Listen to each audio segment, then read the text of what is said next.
আসসালামু আলাইকুম, welcome to my page wonder food. আজকে আবারও একটা ফ্লোরাল কেক ডেকোরেশন করব। আর এই ফুলগুলা কি ফুল বানিয়েছে আমি নিজেও জানি না। এটা কি চেরি ফুল নাকি ডেইজি ফুল আসলে এক্সাক্ট জানি না। আমি আমার মতো করে বানিয়েছি, আপনারা জানলে বলবেন যে এই ফুলটার আসলে এক্সাক্ট কী নাম। তো এখানে শুরুতেই আমি পিঙ্ক কালারের একটা ক্রিম রেডি করে নিচ্ছি। আর এটাতে আমি রোজ পিঙ্ক কালার দিয়েছি কয়েক ফোঁটা, তারপরে ক্রিমটা রেডি করেছি।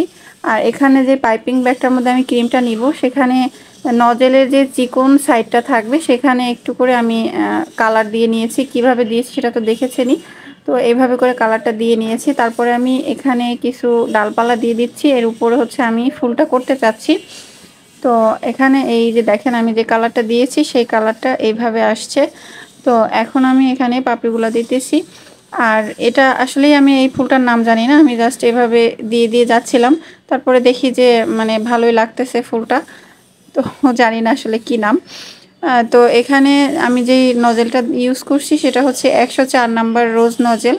জাস্ট যেখান থেকে একটা পাপড়ি শেষ হয়েছে ওইখান থেকে আবার আরেকটা পাপড়ি শুরু করছি, এভাবে করে এই ফুলটা করেছি।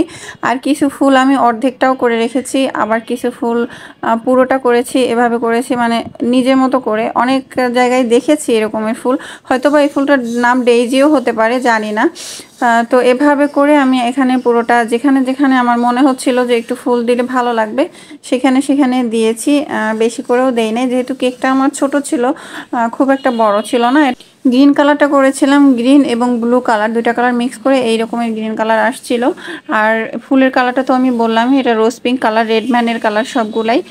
তো এভাবে করে জাস্ট সিম্পল একটা কেক কিছু ফুল করে এভাবে রেখেছিলাম। তারপরে এখানে লাস্টের দিকে মনে হয়েছিল যে এখানে আরেকটু ডালপালা বাড়িয়ে দিলে মনে হয় ভালো লাগবে, সেজন্য আরেকটু সবুজ করে দিলাম।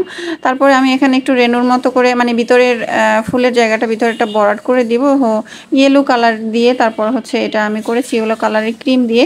আর এই ইয়েলো কালারটাও কিন্তু রেডম্যানেরই কালার, রেডম্যানের সেমিজেল কালার দিয়ে করেছি। কালার মিক্সিংয়ের ক্ষেত্রে একটু সাবধানতার সাথেই মিক্স করতে হবে। অনেকেই বলে কালারের জন্য হচ্ছে বিভিন্ন ক্রিম তিতা লাগে। আসলে এটা আপনারা যারা কেক আপু আছেন অবশ্যই আপনাদের যে কালার ইউজ করেন ওটার ডেট আছে কি না, কোন ব্র্যান্ডের, ভালো ব্র্যান্ডেরটা ইউজ করার চেষ্টা করবেন, তাহলে এই সমস্যাগুলো হবে না। আর যারা বলেন যে ক্রিম থেকে পানি ছেড়ে দেয় কালার মিক্স করলে, আলতো হাতে মিক্স করবেন, অল্প অল্প করে কালার নিয়ে তারপর আপনি যে শেড চাচ্ছেন ওই শেডটা করবেন, তাহলে ইনশাল্লাহ আপনাদের সমস্যাগুলো সলভ হবে। আসলে সব কাজে একটু ধৈর্য নিয়ে কাজ করতে হয়, মন দিয়ে কাজ করতে হয়, তাহলেই পুরোটাই মানে ভালোভাবে হয়। তো লাস্টে এখানে আমি একটা নাম লিখেছিলাম। আর এখানে হচ্ছে আমি কিছু গোল্ডেন লিফ দিয়ে জায়গাটা মনে হচ্ছিল খালি খালি, এজন্য পূরণ করে দিয়েছিলাম। আর যারা কাস্টমার আছেন কেক অর্ডার করার ক্ষেত্রে ডার্ক কালার নিতে চান, আবার বলেন যে হাতে মুখে লাগে কেন কালার, আসলে দেখেন অতিরিক্ত কোনো কিছু ইউজ করলে সেটা হাতে মুখে লাগবে। যেমন ধরেন আপনি রান্না করেন, সেক্ষেত্রে হলুদের পরিমাণ যদি বেশি হয় এটাও কিন্তু আপনার হাতে মুখে লেগেই যায়। তো আমি পার্সোনালি যে এই কালারগুলো ইউজ করি এটা ভালো কোয়ালিটির, ভালো মানের। আমি মনে করি যে হোমমেড যারা কেক বানায় সবাই একই রকম ভালো মানের কালারই ইউজ করে। কেমন লাগলো আজকের এই সিম্পল কেক ডেকোরেশন? এতক্ষণ সাথে থাকার জন্য অসংখ্য অসংখ্য ধন্যবাদ। আবার কথা হবে অন্য কোনো ভিডিওতে, সেই পর্যন্ত সবাই ভালো থাকবেন। আজকের মতো বিদায় নিচ্ছি, আল্লাহ হাফেজ।